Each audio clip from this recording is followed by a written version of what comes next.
Halo guys, selamat malam. Balik lagi bareng Kang Nino Trunorejo. Oke, malam ini kita akan membahas sedikit keunikan ya tentang keris atau pusaka yang diestimasikan bertangguh kerajaan Wengker. Nah, kayak gimana sih kerisnya? Kita lihat ya. Sot. Betul. Nah, ini guys. Kalau dilihat di sini dedernya itu khas ya. Dedernya itu khas. Nah, bisa kita lihat dedernya ini khas ya. Loh. Terus kita lihat sirah cecaknya. Nah, sirah cecaknya ini khas sampai kepetnya atau buntut gonjonya dari wuwungannya ini jelas ya.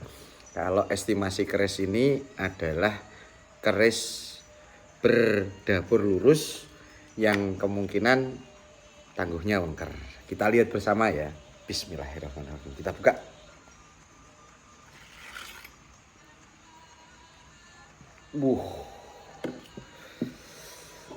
Luar biasa. Aduh, pusakanya. Aduh. Nah, ini guys ya. Jadi pusaka yang dibabar estimasi di wilayah Wengker atau Ponoragan. Ya, ketika kita melihat bidang sorsorannya, ini sudah terlihat bahwa keris ini memiliki pasikutan atau gaya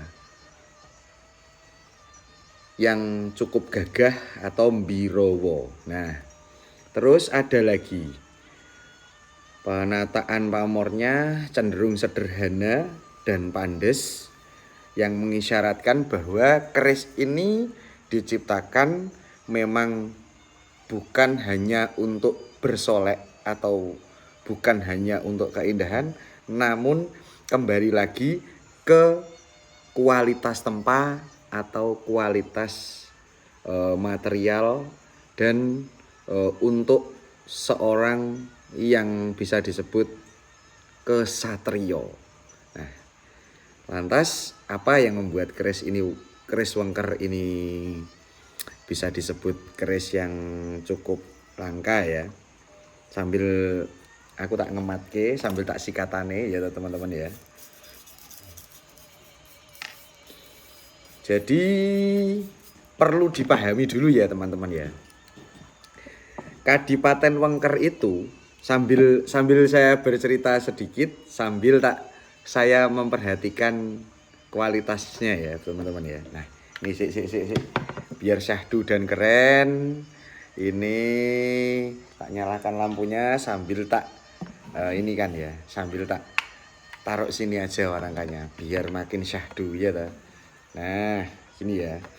Jadi perlu dicatat bahwa Kadipaten Wengker atau Kerajaan Wengker itu kalau tidak salah berada pada abad ke-10 sampai ke abad ke-12. Nah, namun ini termasuk cerita tutur atau lisan ya teman-teman ya. Nah, terus lagi legenda atau sejarah Wengker itu sangat berhubungan dengan reog ya. Sangat berhubungan sekali dengan reog. Nah, kalau ditarik ke korelasi sejarah kerajaan Wengker itu merujuk pada salah satu kisah yang apa ya? Yang berbau yang sudah yang berhubungan dengan kajian-kajian budaya ya toh, yang berhubungan dengan lakon Airlangga dan Kediri kalau nggak salah di abad ke-10 ya.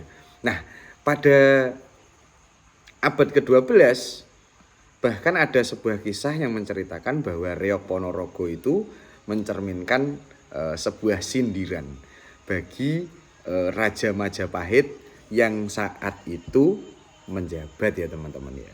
Nah, terus pusaka ini kenapa disebut istimewa? Karena latar belakangnya kita juga harus tahu ya. Jadi latar belakang Kadipaten Wengker atau wilayah Wengker sendiri itu memiliki wilayah yang punya otonomi khusus. Jadi dia itu sebuah kadipaten yang memiliki hak istimewa terhadap kekuasaan yang waktu itu menjadi kekuasaan yang berkuasa ya. Contoh Majapahit, Kadiri. Nah, itu Wengker sendiri memiliki sebuah wilayah yang mempunyai otonomi khusus atau wilayah perdikan ya, istilahnya kalau dibilang itu perdikan. Jadi orang-orang yang berada di Kadipaten Wengker itu punya karakteristik khusus dan itu mempengaruhi pusaka-pusaka babaran wilayah Wengker. Nah, ini adalah salah satu prototipnya. Ini berdapur jalak tilam. Rincian aja ada gandik polos, ada tikel alis, ada pejetan, ada odo-odo atau gerigir sapi gitu. Nah, untuk pamor sendiri pusaka ini bisa disebut dengan pamor Wengkon Isen atau Pedaringan Kebak Winengku. Untuk estimasi tangguhnya pusaka ini dibabar untuk era paling tuanya itu kemungkinan berada di era awal Majapahit atau di abad ke-12-13. Untuk era termudanya itu kemungkinan di era PB Sepuh atau era Mataram Kartosuro. Ya, begitu ya teman-teman ya. Oke, berikut adalah salah satu sedikit video yang mungkin bisa menambah informasi kita semua terhadap pusaka-pusaka yang mungkin bisa tergolong salah satu tangguhnya, masih tangguh yang cukup langka, yang cukup jarang ditemui. Dan kebetulan saya mendapatkan pusaka ini dari sahabat saya, dari Mas Asih ya. Kebetulan pas dilelang tidak termahar dan jelalah kok jadi jodoh saya. Oke. Terima kasih karena sudah menyimak video saya dari awal sampai akhir. Jangan lupa di like, komen, dan di share jika dirasa video ini bermanfaat. Dan jangan lupa kalau belum subscribe, di subscribe dulu ya, atau dinunul itu subscribe-nya ya toh.